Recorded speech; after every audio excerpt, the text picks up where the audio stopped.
This year, the Hammond Organ is celebrating its 70th birthday. Like any septuagenarian, it's had its ups and downs over the years, but the unmistakable sound, product of a great mass of whirring motors, wires and bits of metal, has featured on numerous classic records since the very beginnings of pop music. For the Culture Show, Greg Borrowman, Hammond enthusiast and Hammond player, has a special birthday tribute. Meet the Hammond organ. No, seriously, meet the Hammond organ. And meet it again. And again.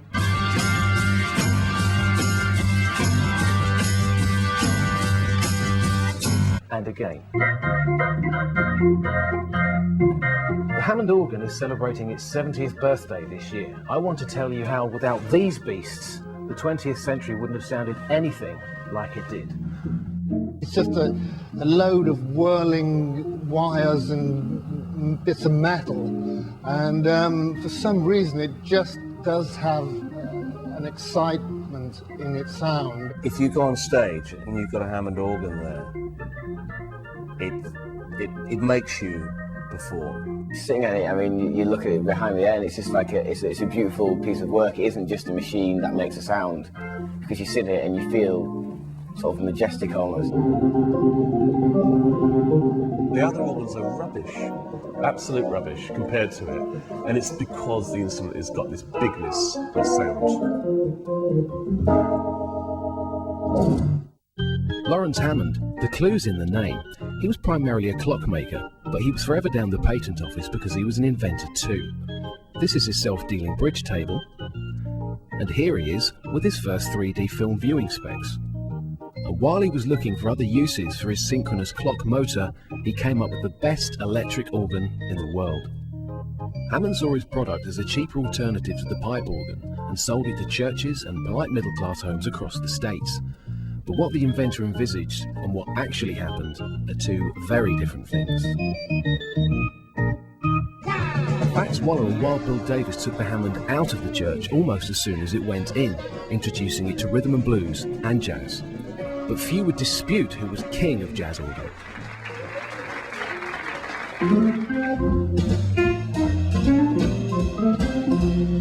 This is Jimmy Smith. He's the modern player's inspiration. Smith arrived on the scene in the 50s at the same time as a new Hammond model, the harder-edged B3. Jimmy Smith definitely broke new ground for the instrument in popular culture. He pushed the boundaries of what people thought could be done on the organ with his technique, an amazing player of great fluidity and virtuosity, to the point where you just think that it's two people playing.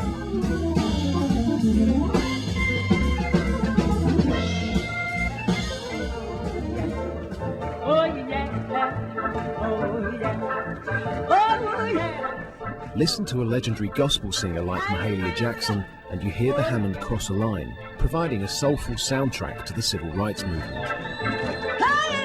Miss Jackson sang to the marchers in Washington in 1963, just before Martin Luther King told the world he had a dream. Having this sound of the B3 organ in her music in some ways brought a purity of expression to the masses, where they were getting an insight into what actually goes on in the black community.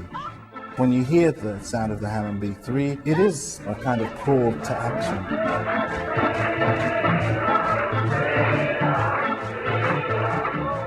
Every player approaches the Hammond differently. It's a totally personal thing. Just turning it on is a bit of a ritual. The starter motor takes a while to get up to speed. The second switch engages the tone generator, containing 96 electrically charged tone wheels or spinning discs. They produce the heart of the Hammond sound. Now you're ready to select your drawbar settings. What it allows you to do is accentuate and manipulate different harmonics within the sound. Now this means you can create literally hundreds of thousands of different permutations. These things, Leslie speakers, are synonymous with the Hammond. They actually rotate inside, which is what gives you that incredible enveloping sound. Originally, Mr. Hammond didn't want anything to do with Don Leslie's invention because he designed a speaker system of his own. Hammond even discouraged his dealers from selling Leslie speakers. Years later, though, they officially joined forces. You just can't have one without the other. Now get some of this. The 60s were the golden age of the Hammond in British pop. I was first attracted to the idea of playing Hammond organ because when you were a keyboard player in the early 60s, you had to deal with whatever piano was in the upstairs room of whatever pub room you were playing in, and there were some pretty nasty specimens. Steve Winwood listened to all the great Hammond players and came up with a classic of his own, Gimme Some Lovin'.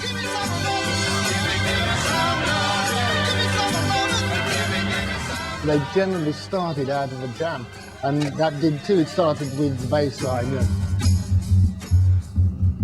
and then the, then where are you?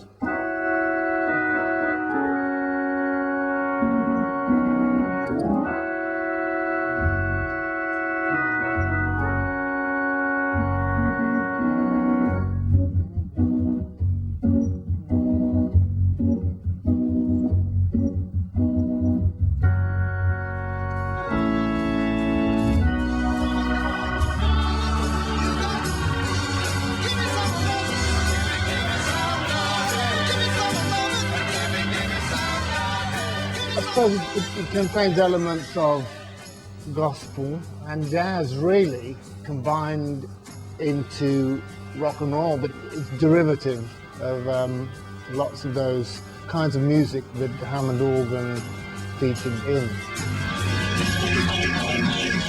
This Sussex lad had a whole different idea of what a Hammond could do.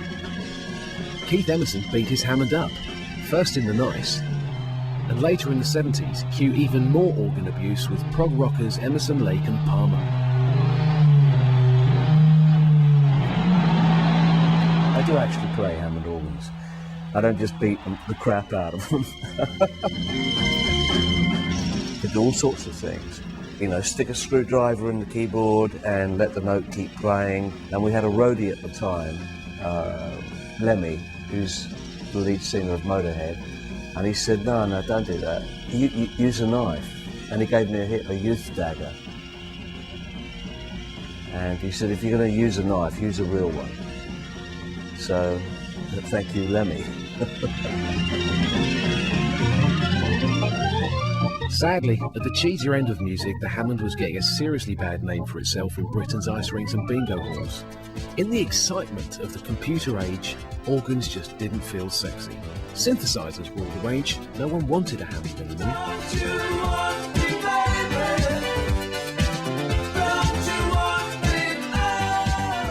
You really didn't hear it. When I started playing the instrument, when I started gigging the instrument, which was sort of 1980, 81, you really didn't hear the instrument anywhere. And I was laughed at all the time for turning up with this, and they're saying, you could have got a DX7, mate. What, And yeah.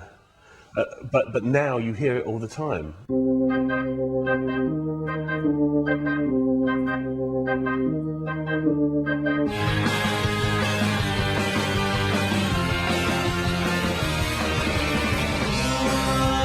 Watching the people get leery. It's not very pretty, I tell thee. Walking through town is quite scary.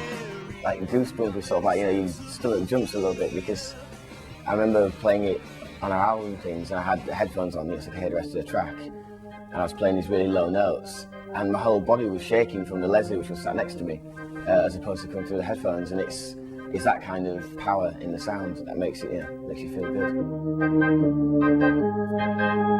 Sitting at a digital keyboard, it's kind of, it feels a bit stale, a bit stagnant, even if it's new. You feel like it's all rules, and you press a button and what do you want it to sound like? You want to sound like this. Whereas at the Hammond, you kind of rely on your ear, you're moving the drawbars, and then you suddenly go, that's the sound.